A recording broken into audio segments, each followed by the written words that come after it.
Se você entender isso aqui direitinho e usar o que nós vamos orientar aqui. Aquela coisa que eu falei é fascinante. Osteoporose e doença cardiovascular são irmãos gêmeos. Elas têm a mesma fisiopatologia. Então, quando você encontra uma pessoa com osteoporose, você pode procurar que ela tem doença cardíaca. Quando você encontra uma pessoa com doença cardíaca, você pode procurar que ela tem osteoporose. Na grande maioria das vezes. Em medicina não tem 100%, mas na grande maioria. E você vai entender por que aqui. Agora vem as pauladas na moleira.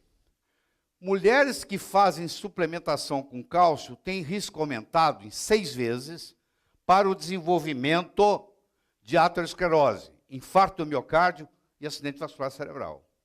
Olha que coisa absurda. A maioria dos médicos receita o quê? Cálcio para os pacientes. Quando você receita cálcio sozinho para um paciente, você está encurtando a vida desse paciente. Isso está provado, estudado, publicado aqui. Esse é 2011. Esse é o terceiro estudo multicentro grande mostrando que suplementação com cálcio encurta a vida. Um cálcio sozinho. Por que encurta a vida? Porque se eu fizer só o cálcio, esse cálcio não vai ficar preso na matriz óssea. Ele vai depositar na coronária, ele vai depositar na válvula cardíaca, ele vai depositar na aorta, ele vai depositar no rim, vai fazer calcificação renal, eu vou precisar de transplante renal, e assim por diante. Ele vai depositar no cérebro. Então, eu não posso dar cálcio sozinho. Essa é a primeira grande regra aqui hoje. Conclusão do estudo. Mulheres não devem fazer suplementação somente de cálcio para a prevenção de osteoporose. É prejudicial. Tá? E você vai estar cansado de ver isso. Infelizmente. Olha que coisa interessante. Isso aqui é fascinante. Aqui está o país do mundo que na época, hoje não é mais, mas na época é o que tinha mais doença cardiovascular. A Finlândia foi durante muito tempo o primeiro lugar no mundo. E aqui está um dos países, talvez o país que tenha menos doença cardiovascular no mundo, que é o Japão. Olha que interessante. Se você fizer uma relação cálcio-magnésio, a relação cálcio-magnésio no Japão é 1,2, ou seja, você tem um pouquinho mais de cálcio do que magnésio no corpo, e a relação na Finlândia é em torno de 4. Então, essa relação é importantíssima. A relação cálcio-magnésio. Tá? Aí, na Finlândia, o Dr. Karpapen, Heikki Karpapen, inventou um sal, que ele chamou de pan salt, onde tinha cloreto de sódio, cloreto de magnésio, cloreto de potássio, desculpa, cloreto de sódio, cloreto de potássio, sulfato de magnésio e lisina. E ele conseguiu convencer o governo finlandês de colocar esse sal no mercado para a população. E houve uma queda abrupta em todo o país de doença cardiovascular, por causa do Pansalt. Se você quiser mandar fazer o Pansalt, é 59 gramas de cloreto de sódio, 27 gramas de cloreto de potássio, 12 gramas de sulfato de magnésio e 2 gramas de lisina. Isso dá um total de 100. Esse sal vai para a cozinha e a empregada vai cozinhar com isso agora, normal, igual ela cozinha com qualquer outro sal. Isso mudou toda a história cardiovascular da Finlândia. O solo brasileiro, o solo japonês, é um solo vulcânico com águas magnesianas. Ou seja, o povo japonês tem uma concentração alta de magnésio no sangue. A concentração cálcio-magnésio no Japão é 1,2 para 1. O estudo que tem no Brasil, feito em Brasília, o Brasil tem uma relação cálcio-magnésio de 5 para 1. E você sabe que a doença cardiovascular no Brasil é absurda. Muito maior do que a estatística. A estatística no Brasil é pobre, eles não coletam tudo, mas é impressionante. Maior ainda do que a Finlândia tinha aqui. Ó. Se você levar em consideração, eu não sei o resto do Brasil, mas onde foi feito o trabalho em Brasília, a pesquisa, a relação é de 5 para 1. Tá? cálcio é um elemento, um mineral extracelular, magnésio é um mineral intracelular. Só para lembrar, sei que vocês devem lembrar disso, mas eu vou reforçar aqui. Se eu tiver aqui uma célula, o sódio está fora, o potássio está dentro. O cálcio está fora, o magnésio está dentro. 99% do magnésio é intracelular. Por isso que não adianta nada você medir magnésio no sangue. Não tem valor nenhum. Tá? Porque ele tá dentro da célula. Você tem que medir no eritrócito. Senão não tem valor. Então, existe a bomba sódio-potássio, que mantém esse gradiente, mantém o potássio lá, porque o potássio ele fica dentro da célula e mantém o cálcio fora. O cálcio tem um canal de cálcio, também abre. Quando o canal de cálcio abre, o cálcio entra e o magnésio sai. Vocês já viram. Bom, 60% das 24 gramas de magnésio que nós temos no corpo, uma pessoa de 70 quilos, ela tem em torno de 24 gramas de magnésio no corpo. 60% está nos ossos e 29% está nos músculos. Então, você vai ver que dá 89%. 89% do magnésio que você tem, ele está nos ossos e ele está nos músculos. Infelizmente, o coração não tem reserva de magnésio. E o coração depende da reserva do magnésio no osso e no músculo, porque o coração exige magnésio o tempo todo. Quando falta magnésio ao coração, você tem morte súbita. É um jogador que está jogando numa quadra, no meio-dia, o sol quente, não tem pode ter muito tempo que ele não faz ginástica, de repente ele morre subitamente. O cara jovem morreu, porque é deficiência de magnésio. Isso chama-se disonismo. Disionismo. Disionismo. Morreu de quê? Morreu de disionismo. Os íons dele estavam perturbados. Por isso chama disionismo. Disionismo é quando essa relação sódio, potássio, cálcio, magnésio está perturbada e gera arritmia cardíaca, e o cara morre de torsade points, que é um tipo de arritmia cardíaca típica disso, que é uma taquicardia ventricular típica, chamada torsade points. Bom, é importante eu ter o equilíbrio entre estradiol e progesterona, nós vamos conversar sobre isso. É importante eu ter o equilíbrio entre a prolactina e a progesterona. Prolactina e progesterona são antagonistas. A prolactina bloqueia o efeito da progesterona.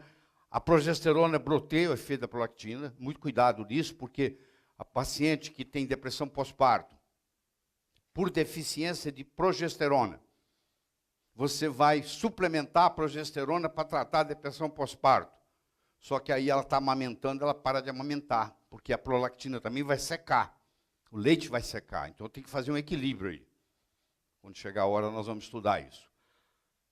O paratormônio e a calcitonina. Para quem não lembra, a tireoide produz T1, T2, T3, T4 e produz um hormônio chamado calcitonina. Atrás da tireoide existem 4 glândulas pequenininhas, que chama paratireoide, que produz o hormônio paratormônio. O paratormônio aumenta o cálcio no sangue. A calcitonina diminui o cálcio no sangue. Quando o cálcio está muito alto no sangue, a calcitonina é liberada para diminuir o cálcio do sangue. Quando o cálcio está muito baixo no sangue, o paratormônio é ativado para aumentar, para tirar o cálcio do osso e trazer para o sangue. Às vezes, infelizmente, o paratormônio aumenta por outras razões. E aí ele vai lá e tira o cálcio do osso e traz para o sangue. E aí você tem osteoporose por aumento de paratormônio.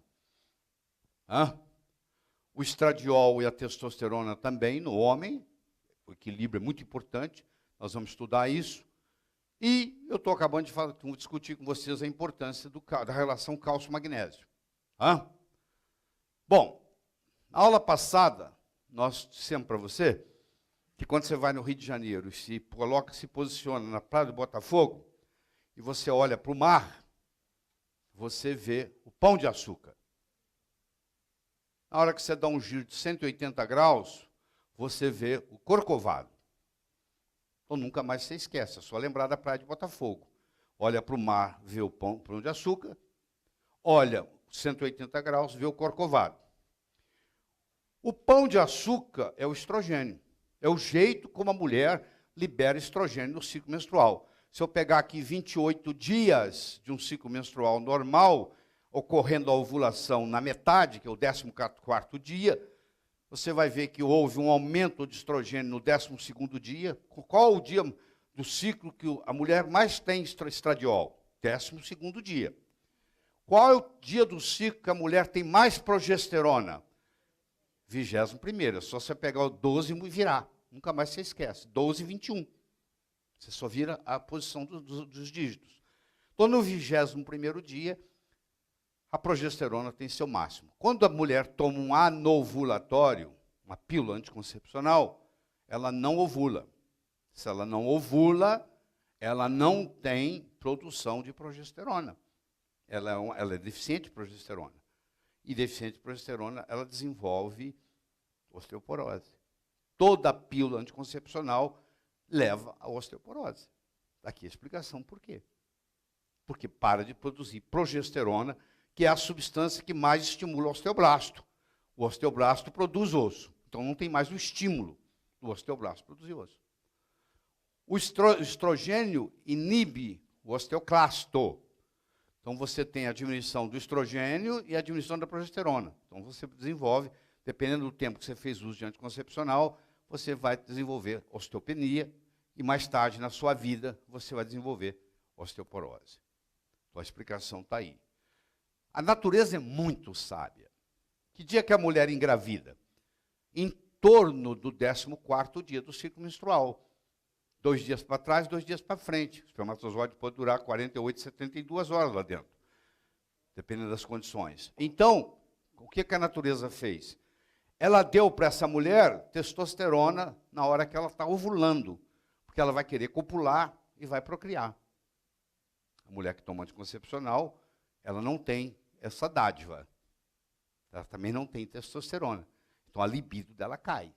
Por quê? Por que anticoncepcional cai a libido?